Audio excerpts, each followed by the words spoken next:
Russian space nukes. And, you know, I got to be honest. Mike Cernovich summed it up better than anyone else could. Imagine believing this. Okay. So you're telling me that a day after the Senate passes $60 billion in funding for Ukraine, 14.7 or 15, whatever, for Israel, plus funding for Taiwan, and the House says no, you get this report that, well, actually, Russia's going to put a nuclear weapon in outer space. So, yeah, we get it. They're trying to create fear, panic, and pressure so that they can force the House to vote so that your money goes to war. This is like Saddam Hussein with his chemical weapons in Iraq. I remember that very well. He's got chemical weapons, and then weapons of mass destruction, weapons of mass destruction, and then they went in. There were no weapons of mass destruction. There were no nuclear. I mean, they were like they might have got rid of them. They might have rushed them out the door before the inspectors got there. There was the weapons that we gave them.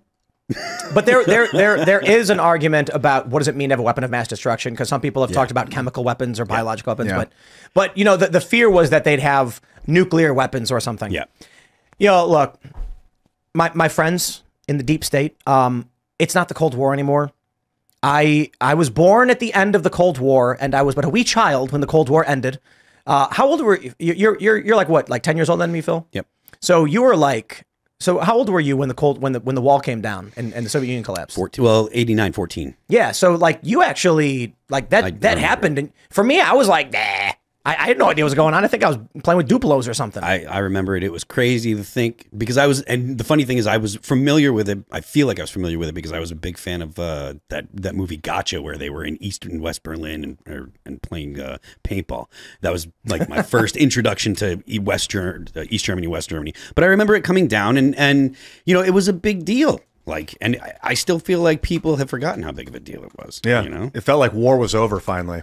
There was a lot of that, and that you felt that way in the rest of like the rest of the country too. Like the military kind of changed the direction that they were going, and that's one of the things that I heard. I think it was Ben Shapiro talking about how in the 90s, after the Soviet Union fell and after the fall of the Berlin Wall and stuff, and kind of communism, people kind of were like, oh, communism is actually falling apart globally, and it's going to be a new age of the United States is the only superpower, and it's going to be a new world of you know, liberalism and stuff.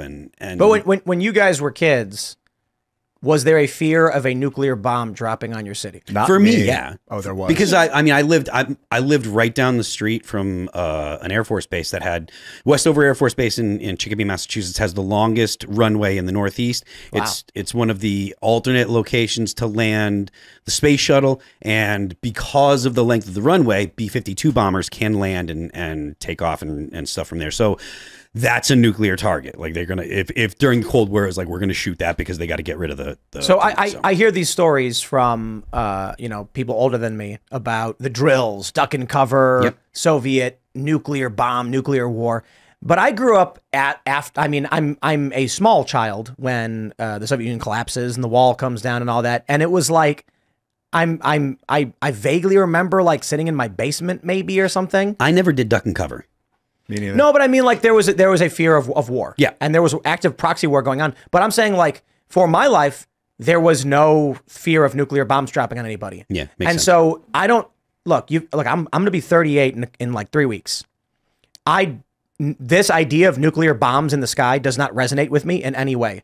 When I was reading about the space race, because you know, someone like Alex Stein here says the moon landing didn't happen, and then I'm going to read about the history of you know, what's going on and why the U.S. wanted to compete. And there was a fear that with the launch of Sputnik, Russia would put weapons in outer space. And so I look at this and I'm like, it's been 60 years, dude. You are not, I am not fazed by this idea because I already assume they have them in outer space.